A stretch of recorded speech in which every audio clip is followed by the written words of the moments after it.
scientist of the Naloxone auto-injector team. Over the past few days, we have developed a device that could potentially help combat the opioids crisis. But before I get into that, let's first understand what naloxone even is.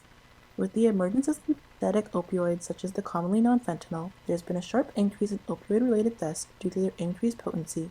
Naloxone is a life-saving medication that rapidly reverses the effects of an opioid overdose, and kits can be found for free at most pharmacies in Canada. So this may beg the question, if there's already a solution in place, why should we care? Well, despite naloxone kits being released to the public in 2016, in 2021 there was over 80,000 opioid-related deaths in America, and this number has been consistently increasing since 1999. So does this mean kits aren't being used? Is the process too complex for people to use them? To address these questions, we created a time-adjustable device that is able to automatically inject one dose of naloxone to a person that is overdosed on opioids. So how does it even work? Upon turning on the device, a 30-second timer begins counting down. If the user taps the touch sensor on the outside of the device, increments of 15 seconds are added to the timer until the user taps the sensor again, pausing the countdown to resume.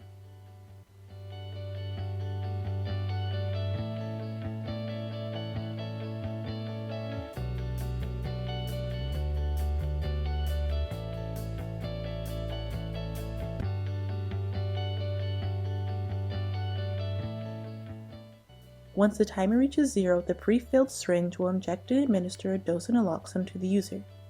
While this is just the prototype, the final product would be a wearable armband with a more compact version of this device attached.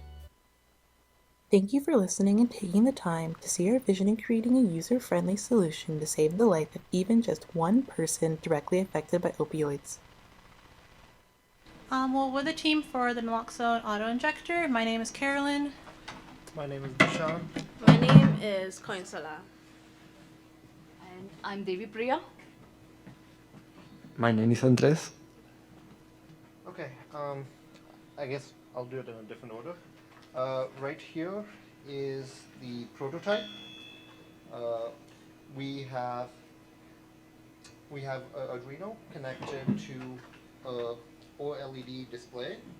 When I turn it on, the OLED display starts a timer of 30 seconds. It is incrementing down 1 second at a time. Right here, we have two servo motors. What they do is one of them injects the syringe into the person, and then the other one injects the plunger down. They had to be adjusted in terms of how far they would be going, and after that they pull them back up. It will work in about 3 seconds. So that was the initial injection. The second is putting the plunger in, and then third, it pulls the injection out. So as you can see, it's pretty quick. I put delays into the actual different steps because it needs some time for the naloxone to go into the person. And also, the other part of this is for a person, if they decide that I need more than 30 seconds before I am incapacitated, like I know I'm gonna need more than that, then they can tap here, and what it'll do is it'll increment 15-second additional timing until they decide, okay, that amount of time is good. So why are we even automating this process if these kits are available for free at pharmacies? So a lot of times people who use opioids, they are using it alone just because of the stigma around opioids use. So if you're using it alone, typically the effects of opioid overdose leaves you too incapacitated to be able to administer naloxone to yourself with all the steps that are taken with the kit how it currently is. So automating it allows it so if the user does go unconscious, a dose of naloxone will still be administered to the person.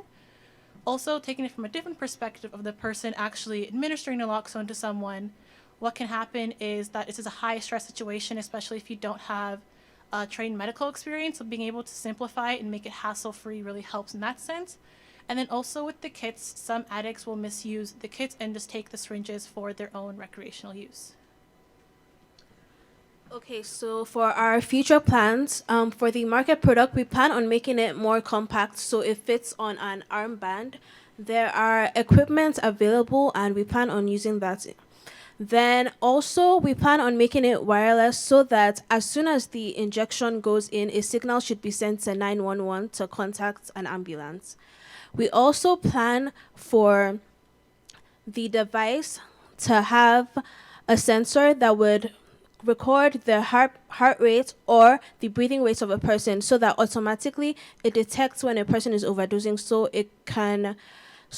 the person doesn't have to press a button, so the whole system is automated. Yes, and thank you.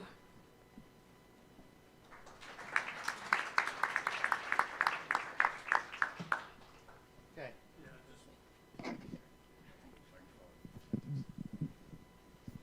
Thank you.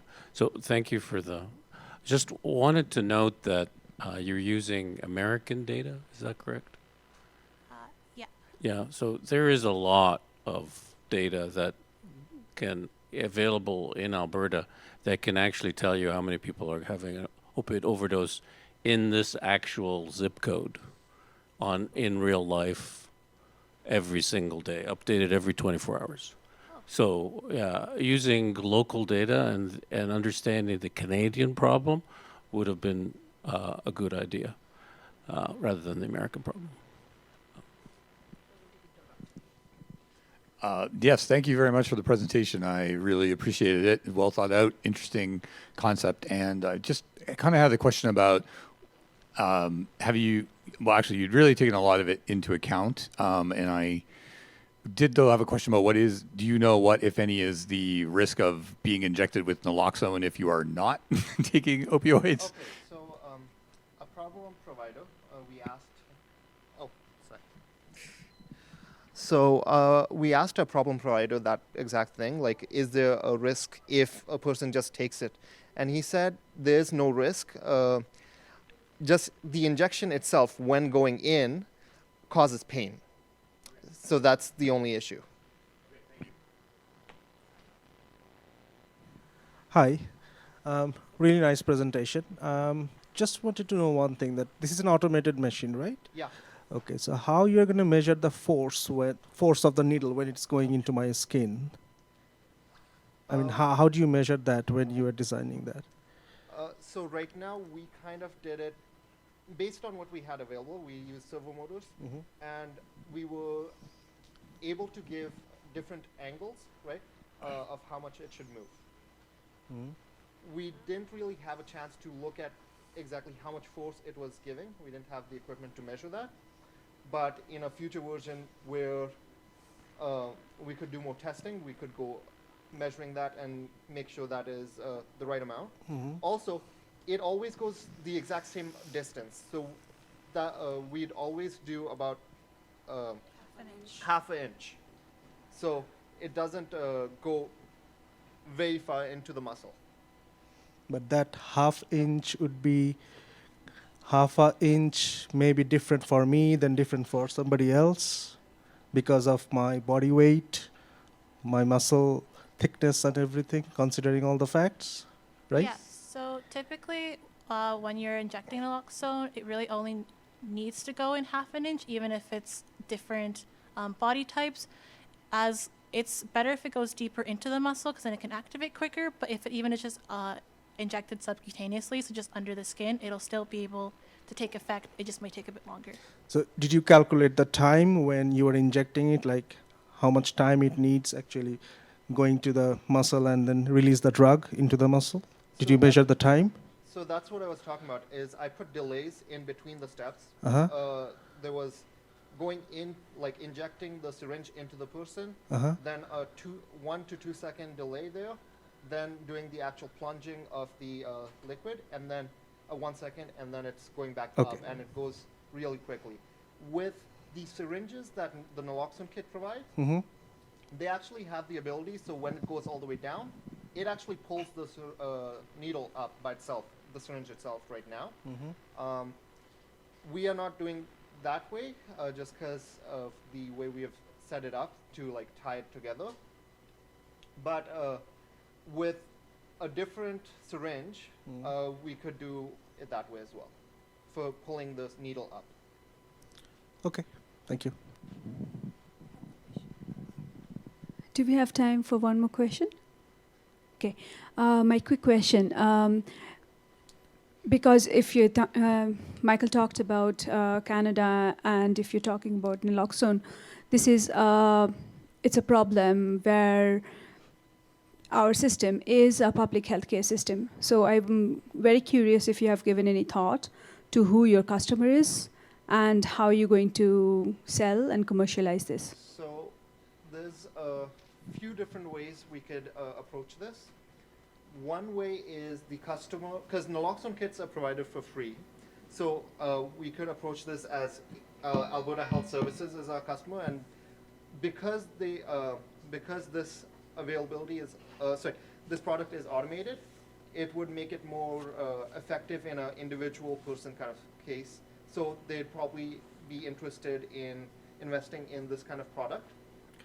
Another option is doing it like when you have glucose monitors, like it's on a 14-day cycle where the person who's actually using checking their glucose has to buy it, and they do it through insurance as well. So that's an option as well. Okay, so this is a medical device type 2 because it's injecting into your body. It would require clinical trials. So that would require you to be working with a doctor or somebody. So have you had any consideration or talks with your problem provider about that? Since it's in a typical naloxone kit, each dose is 0.4 milligrams per milliliter. And then we want to just do one dose because in a naloxone kit you do 3 doses of a smaller concentration. So we need to work with doctors to be able to see what's the highest concentration that we can give that's going to be able to reverse the effects of opioids but not cause any additional harms to the person if we inject at a higher concentration in just one dose. Okay, thank you.